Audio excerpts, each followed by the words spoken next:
Bonsoir et bienvenue sur LMTV pour un nouveau numéro de l'Odyssée du Samouraï 2000. Nous sommes heureux de vous retrouver pour ce nouvel épisode, ce nouvel opus qui fête et qui célèbre les 40 ans d'un club aujourd'hui devenu parmi les plus grands de France, le club du Samouraï 2000, où l'on parlera bien évidemment de sport de combat et d'arts martiaux. Pour parler de tout cela, nous sommes ravis à nouveau d'accueillir ce soir les deux cofondateurs du club, Didier Moreau, bonsoir. Philippe Lomo, bonsoir. Michel Lelièvre, bonsoir. Bonsoir. Vous êtes le président d'honneur du groupe Lelièvre et le président du fonds Lelièvre. Bienvenue. Et Jonathan Leloge en tant qu'éducateur sportif du club Samouraï 2000. Bonsoir. Didier, ce soir, la thématique, les valeurs de l'association. On va parler de plein de choses, bien évidemment. Hein. Oui, tout à fait. Donc, les valeurs, c'est très important depuis toujours au sein du club. On a des valeurs qui sont affichées, hein, qu'on peut voir derrière moi. Et puis, il y a aussi un règlement du club, puisque un dojo, c'est un lieu atypique où on ne se comporte pas dans un dojo comme dans un gymnase. Et la preuve, au samouraï, il y a même des endroits où on enlève les chaussures, un peu comme au Japon. Et il y a tout plein de règles qui sont caractérisées par le dojo-kun, c'est-à-dire le règlement du dojo. C'est le cas dans plusieurs dojos où on met en avant les règles. Donc c'est le vivre ensemble, c'est la bienséance, c'est savoir ce qu'on peut faire et ce qu'on ne doit pas faire. Et ça permet aux gens d'avoir une attitude un peu différente. Ouais. Et c'est notre rôle d'éducateur qu'on pratique tous les jours dans notre enseignement. Et on s'appuie sur un règlement qui s'appelle le Dojo-kun. Ouais. De par vos connaissances empiriques, justement, de par le quotidien, puisque vous vivez constamment au Samouraï 2000, est-ce que vous avez vu un ou des élèves justement se transformer à partir de ces règles qui sont, on va pas dire obligatoires, mais qui sont préconisées au Dojo-kun? Complètement. C'est justement le cœur de notre métier, c'est-à-dire qu'on a des gens qui viennent des fois des quartiers sensibles, qui ont des attitudes un peu particulières à l'extérieur, mais et là, au sein du dojo, ça n'arrive pas, parce que justement, ce côté atypique du lieu fait en sorte que tout d'un coup, c'est nos règles, c'est notre règlement, c'est notre manière de faire. Et il y a une ambiance, on nous le dit souvent, au sein du club, qui fait que les gens sont plus tentés d'écouter. Voilà. Au club, tout le monde dit bonjour, par exemple. Voilà, c'est les choses qui se perdent. Et ça, c'est des choses qu'on ressent vraiment. Et ça nous permet d'avoir un vrai levier d'éducateur pour faire passer des valeurs, des choses par rapport au respect, par rapport à l'attitude. Et en général, ça se passe très très bien. On n'a absolument pas besoin d'insister lourdement. Philippe, justement, comment on fait pour transmettre toutes ces valeurs à un public, on va dire, aussi varié? Oui, j'aurais tendance à dire que c'est assez facile, puisque ça passe par l'exemplarité, l'exemplarité de l'éducateur, qui avant de faire respecter ses règles doit déjà se les appliquer à lui-même, être un exemple quelque part, aussi bien au dojo qu'en dehors du dojo, lorsqu'il accompagne les jeunes en compétition, ou lors de stages lorsqu'il les encadre, et puis tout simplement dans sa vie personnelle, tout simplement. Il doit être un exemple et quelque part, de par son comportement, être un guide. Et ce sera beaucoup plus facile de cette manière d'imposer les règles du dojo. Ouais, des valeurs que vous avez aussi transmises, vous avez fait passer au-delà des disciplines, de la discipline qu'est le karaté, puisque vous dispensez pas mal de... Oui, alors pour les éducateurs qui sont passés du karaté, de notre école de formation karaté, qui enseignent aujourd'hui d'autres disciplines, pour eux c'était beaucoup plus facile de transposer toutes ces règles et cette manière de faire. Pour les autres qui arrivent de l'extérieur, c'est quelquefois un peu plus long, un peu plus difficile, mais lorsqu'ils voient un petit peu comment ça se passe en karaté, comment ça facilite les choses quand les personnes, effectivement, respectent certaines règles, ils n'ont aucun problème pour faire exactement la même chose. Et puis après, ça permet à tout le monde de travailler dans la meilleure direction. Merci Philippe. On en parle juste dans un temps avec nos grands témoins.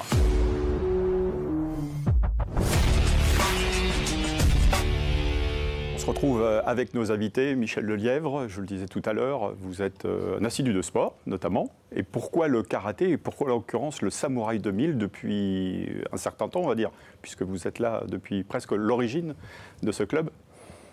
Je n'ai pas pratiqué le karaté, mais j'ai pratiqué assidûment la salle de sport, de musculation et d'entraînement physique. Et donc, j'ai pu découvrir à cette occasion l'ambiance de ce club qui est absolument exemplaire. Et surtout, ce qui m'a épaté, c'est de voir les valeurs affichées dans le couloir. Ça m'a vraiment bluffé parce que c'est le premier club que je vois à afficher comme ça ses valeurs. Ouais, vous trouvez que vraiment elle respecte l'esprit du club, les valeurs aussi des arts martiaux, que sont celles qui sont justement dans les arts martiaux? Tout à fait. Et parmi les valeurs qui m'ont le plus interpellé, eh bien, c'est le respect, parce que je pense que le respect, c'est fondamental pour vivre en société, et la politesse. Merci Michel. Jonathan, vous êtes dans ce club depuis un certain nombre d'années. Quelques-unes, on peut le dire, ouais. Vous vous occupez des jeunes, notamment. Qu'est-ce que ça a changé au niveau de la transmission, par exemple, auprès justement de toute cette nouvelle... la transmission que de moi-même, hein, parce que moi, je fais partie des gamins du club. Je suis arrivé, j'avais 5 ans, j'en ai 40 aujourd'hui. J'ai quasiment passé ma vie. Je serais certainement un adulte différent si j'étais pas passé par le Samouraï 2000. Et donc, indirectement, on retransmet ça aussi directement aux enfants. C'est des choses qui nous tiennent à cœur, comme on parlait de la politesse, de dire bonjour en arrivant, de ranger sa salle avant de sortir, de faire attention aux lieux, aux personnes, d'inclure tout le monde. On a des jeunes avec des situations de handicap qui sont parfaitement intégrés à nos groupes. Voilà, ce vivre ensemble est présent au jour le jour. Ouais.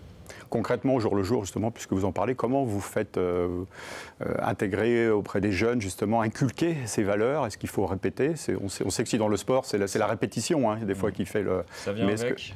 Comme disait Philippe, on a déjà, nous, une discipline qui s'y prête bien. Le karaté, c'est déjà un super outil pour ça. On est tous convaincus de l'outil karaté pour élever l'humain. Et à ce moment-là, ça vient assez facilement de soi de pouvoir inculquer toutes ces règles. Et puis on a, nous, pendant les vacances, ce qu'on appelle les stages karaté loisirs. On prend les enfants à la journée, ils arrivent à 9h le matin, ils sont avec nous jusqu'à 17h, 17h30, on mange ensemble, on prend le goûter ensemble, on fait des activités du karaté. Et on prend le temps aussi de se poser, de discuter avec eux. Que c'est pas juste des valeurs affichées au mur. Qu'est-ce que ça veut dire? Comment eux se le représentent? Comment je peux l'activer dans ma vie de tous les jours? C'est-à-dire qu'il y a des petites séances à part où vous prenez le temps justement d'expliquer aux jeunes, aux débutants aussi, ce que sont les valeurs, on va dire de la vie tout court, mais aussi propres à la pratique des arts martiaux ou sport de combat. C'est ça, tout à fait. Donc souvent à la fin d'un cours, on prend le temps de se poser, parce qu'on a plus de temps, comme ils sont là à la journée. Et puis ça nous permet de transposer ça. C'est pas, le but à la fin, c'est pas seulement de bien se comporter au Samouraï 2000, mais c'est d'être un bon humain tous les jours, que ce soit à l'école, dans la rue, à la maison, qui puisse pouvoir s'épanouir aussi de ce côté-là. Michel Lelièvre, ces valeurs dont on parle justement dans le monde de l'entreprise, auprès de vos collaborateurs, certains ont-ils été surpris justement des valeurs qui incarnent justement le monde des arts martiaux? Parce que tout le monde connaît le football, on connaît tous le basket, on connaît tous le vélo, mais peut-être un peu moins les arts martiaux. On a fait en sorte que chacun dans l'entreprise, qui compte plus de 200 personnes, s'approprie les valeurs. Ça a été une diffusion vraiment fine auprès de chacun, et le livret sur les valeurs, il est donné au moment de l'embauche. Donc, me connaissant, je ne pense pas que les membres du personnel ont été surpris, mais en tout cas, ce n'est pas uniquement mon initiative personnelle, c'est un projet qui a été pris en charge par chacun. Philippe, 40 ans après, ces valeurs-là, vous les incarnez toujours, vous? Oui, ce ne sont pas des valeurs d'un autre temps, ce sont des valeurs qui sont actuelles, je dirais même plus qu'actuelles encore aujourd'hui. On a besoin de repères et besoin de support pour justement, être bien dans la vie de tous les jours. Ça, c'est vraiment important. Et s'appliquer ces règles, c'est déjà bien s'insérer dans la vie commune. Merci Philippe. Restez avec nous, on se retrouve tout de suite pour la troisième partie de cette émission.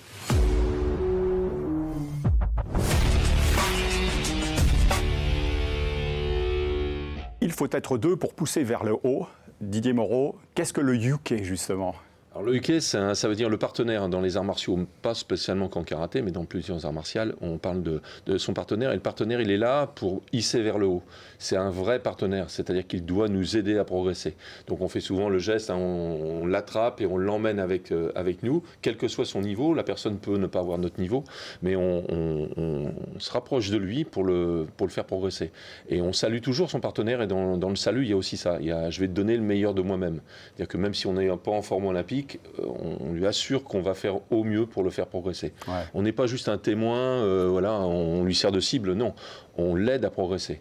Et c'est difficile, ça demande une certaine empathie, ça demande de le comprendre, de faire les choses avec lui à son rythme, mais on ne lui fait pas de cadeaux empoisonnés, c'est-à-dire qu'on ne descend pas vers la médiocrité pour se mettre à son niveau. Non, on le hisse vers le haut.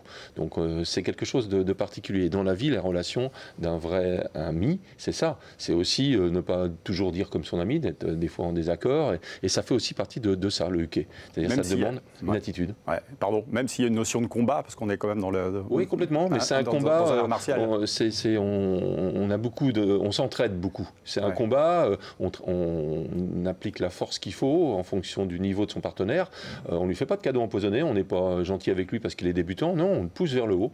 C'est-à-dire qu'on peut le bousculer un petit peu à certains moments, mais si ça permet qu'il se renforce, c'est le but. Donc le partenaire a vraiment de l'importance dans les arts martiaux. Philippe, justement, vous dites souvent, nous sommes des éducateurs. Qu'est-ce que cela signifie au-delà de l'aspect sportif également?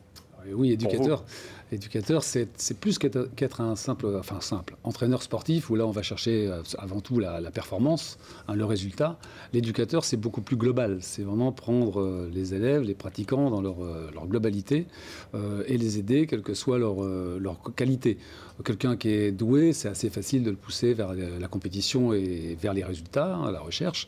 La personne, comme le disait tout à l'heure Jonathan, il y a une mixité aussi dans les cours qui font qu'on peut très bien avoir des personnes qui ont certains types de handicap ou simplement des gens qui sont plus raides que d'autres, qui ont une mauvaise motricité. Nous, notre rôle d'éducateur, ça va être vraiment de les aider à s'améliorer sur le plan sportif, psychologique, pour que, ma foi, ils soient mieux dans leur vie de tous les jours. C'est ça aussi être éducateur, et puis par l'exemple, comme je disais tout à l'heure. Donc c'est vraiment tirer vers le haut et comme le disait Didier, le huttier dans ces cas-là est très important parce que le huttier peut être très doué et prendre plaisir quand même à travailler avec, comme chez les enfants.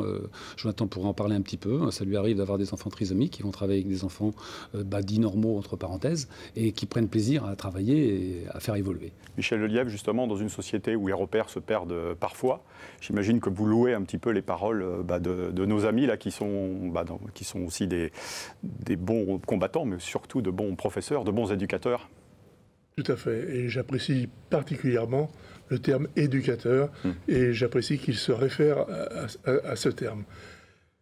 Et justement, dans notre société actuelle, on a privilégié la liberté à outrance. Et le mot outrance, je trouve, est tout à fait bien employé. Je pense que le respect passe avant la liberté. Le respect des règles, le respect de l'autre, le respect de soi-même, ça devrait être affiché en premier. Jonathan, justement, c'est les valeurs que vous incarnez, vous nous l'avez dit tout à l'heure, en tant qu'éducateur, auprès des jeunes, et puis des plus grands aussi. Oui, et puis... Qui peuvent être surpris parfois, quand on est adulte, de se faire reprendre sur un tatami ou avant. Oui, et puis finalement, ils finissent par comprendre ce mode de fonctionnement. Et comme je disais tout à l'heure, on est des convaincus de l'éducation, on revient à ce rôle d'éducateur. Et si on fait bien notre rôle avec les jeunes, on n'aura pas de ces problèmes-là avec les plus grands après. Et les plus grands qui arrivent ensuite pourront se mettre tout simplement dans le rang et puis arriver à suivre le même chemin que les autres.